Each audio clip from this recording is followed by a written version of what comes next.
Good morning students. आज हम discuss करेंगे अलजेब्रा में इंटीग्रल डोमेन। तो इंटीग्रल डोमेन क्या होता है?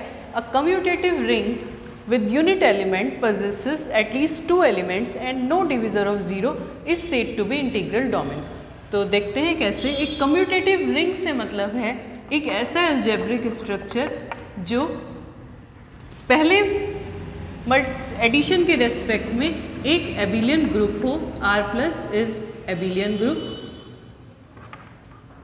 मल्टीप्लिकेशन के रेस्पेक्ट में सेमी ग्रुप हो, means R dot semi group हो, और डिस्ट्रीब्यूटिव प्रॉपर्टी को सेटिस्फाई करे।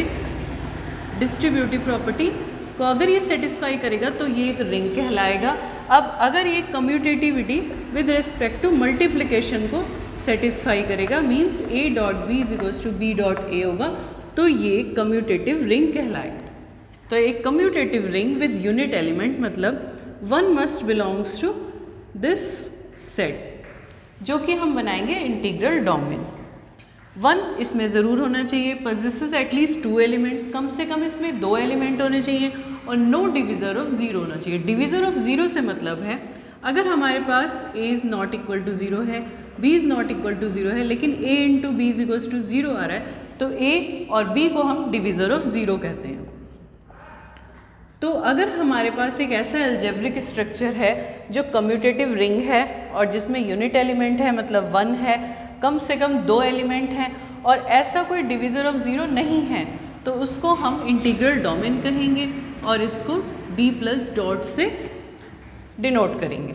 डिविज़र ऑफ ज़ीरो को हम ऐसे एग्जाम्पल दे सकते हैं। अगर हमारे पास Z6 एक सेट है जो 0, 1, 2, 3, 4, 5 एडिशन मॉड्यूलो 6 और मल्टीप्लिकेशन मॉड्यूलो 6, तो अगर हम 2 और 3 को मल्टीप्लाई करते हैं with respect to multiplication modulo 6, तो 2, 3 जब हम मल्टीप्लाई करते हैं तो हमें मिलेगा 6, और जब हम 6 को 6 से डिवाइड करेंगे तो हमें मिलेगा 0।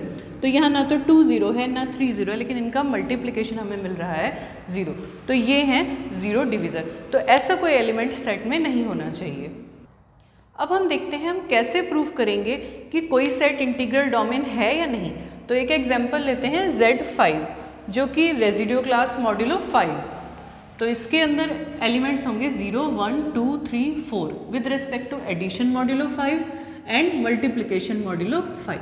तो इनको चेक करने के लिए हम कंपोजिशन टेबल बनाते हैं।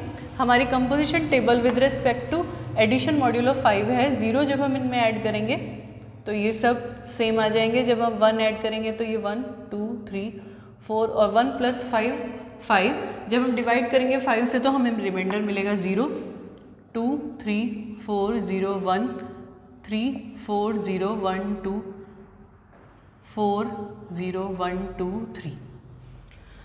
अब मल्टीप्लिकेशन के रिस्पेक्ट में 0 के जब हम इनसे मल्टीप्लाई करेंगे तो ये सारे हमें 0 मिल जाएंगे, फिर 1 की तो ये सेम मिलेंगे, 2, 2, 2, 4, 2, 3, 6, जब हम 6 को 5 से डिवाइड करेंगे क्योंकि मल्टीप्लिकेशन मॉड्यूलो 5 है तो ये 1 मिलेगा, 2 ये 3 मिलेगा, 3, 1, 4, 2, 4, 3, 4, 3, 12, 2 एंड 1।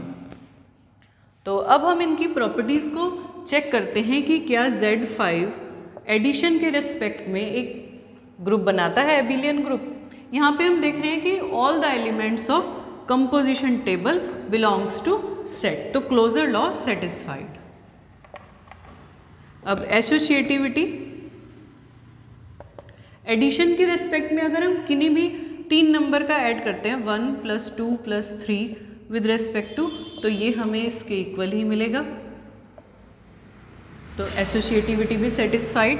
अब इसमें आइडेंटिटी, यहाँ हमें दिख रहा है कि 0 आइडेंटिटी एलिमेंट है क्योंकि ये रो टॉप रो के सिमिलर है, तो 0 belongs to Z5 and it is identity. अब हम देखते हैं इन्वर्स। इन्वर्स 1 का इन्वर्स है 0 का इन्वर्स है 0, 1 का इन्वर्स है 4 क्योंकि आइडेंटिटी मिल रहा है जब हम 1 और 4 की मल्टीप्लाई एडिशन कर रहे हैं। 2 का इन्वर्स है 3 का इन्वर्स है 2। तो every element possesses its inverse तो इन्वर्स एक्सियोम भी सेटिस्फाइड हो गया। अब हमें चेक करना है commutativity with respect to addition. Commutativity with respect to addition, अगर हम 2 + 3 करते हैं तो ये हमें इक्वल टू मिलेगा 3 + 2 के for all elements of this set. तो ये एक एबिलियन ग्रुप हो गया। अब हम चेक करेंगे कि Z5 मल्टीप्लिकेशन के रेस्पेक्ट में सेमी ग्रुप बनाता है या नहीं। Z5 with respect to multiplication, तो सबसे पहले क्लोजर हम देख रहे हैं इसके सारे एलिमेंट इसी सेट में बिलोंग कर रहे हैं, तो क्लोजर एक्सियोम सेटिस्फाइड हो गया।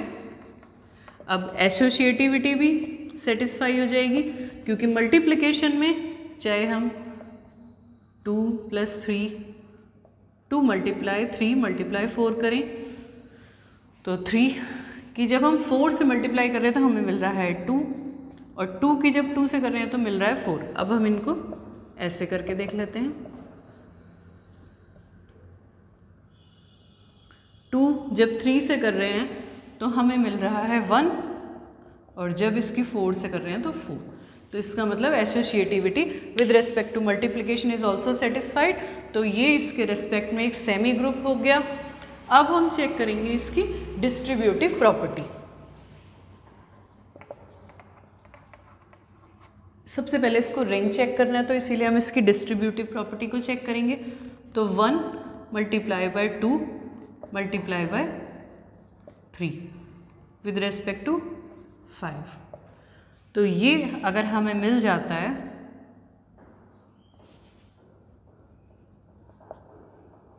इसके इक्वल 1 × तो अगर ये और ये हमारे सेम आ जाते हैं तो ये डिस्ट्रीब्यूटिव प्रॉपर्टी को सेटिस्फाई करेगा। तो हम देखते हैं 2 + 3 कितना है 5, और ये आ गया 0। तो 1 × 0 आ गया 0, और ये 1 × 2 ये आया 2 प्लस 3 × 1 3, ये भी आ गया 0। तो it means distributive property is also satisfied. अब हमें ये चेक करना है कि क्या ये मल्टीप्लिकेशन के रेस्पेक्ट में कम्यूटेटिविटी को सेटिस्फाई कर रहा है। तो हम देख लेंगे 2 × क्या ये 3 × 2 के इक्वल है, तो है। तो इट मीन्स ये कम्यूटेटिव रिंग है। अब हमें देखना था क्या इसमें यूनिट मतलब 1 पजेस करता है ये, yes. 1 also belongs to this set Z5। अब एटलीस्ट 2 एलिमेंट, थर्ड कंडीशन थी वो भी सेटिस्फाई हो रही है। इसमें कम से कम 2 एलिमेंट हैं, और इसमें अब हमें ये चेक करना है कि क्या इसमें कोई डिविज़र ऑफ 0 है। क्या कोई ऐसे नंबर हैं जिसमें से कोई 0 ना हो लेकिन उनका रिजल्ट 0 आ रहा। तो हम इस पूरे को देखेंगे, कोई ऐसा एलिमेंट नहीं है कि 2 एलिमेंट की मल्टीप्लाई करने पर हमें 0 मिल रहा हो। 2 × 3 ये दोनों 5, 2 × 3 आएगा 6, और जब हम 6 को 5 से डिवाइड करेंगे तो हमें मिलेगा 1। तो ये भी 1 आ रहा है और ये भी 1 आ रहा है। तो ऐसा कोई एलिमेंट नहीं है कि जिसको हम नॉन ज़ीरो एलिमेंट को मल्टीप्लाई करें लेकिन हमें 0 एलिमेंट मिल जाए। तो मतलब ये विदाउट 0 डिविज़र है। तो इट मीन्स ये हमारा एक इंटीग्रल डोमेन बनाता है। तो इंटीग्रल डोमेन चेक करने के लिए हमें सबसे पहले सेट को कम्यूटेटिव रिंग चेक करना है, फिर ये चेक करना है कि इसमें यूनिट एलिमेंट मतलब 1 होना चाहिए, फिर ये चेक करना है कि इसमें कम से कम 2 एलिमेंट होने चाहिए, और फिर ये चेक करना है कि इसमें नो डिविज़र ऑफ 0 होना चाहिए।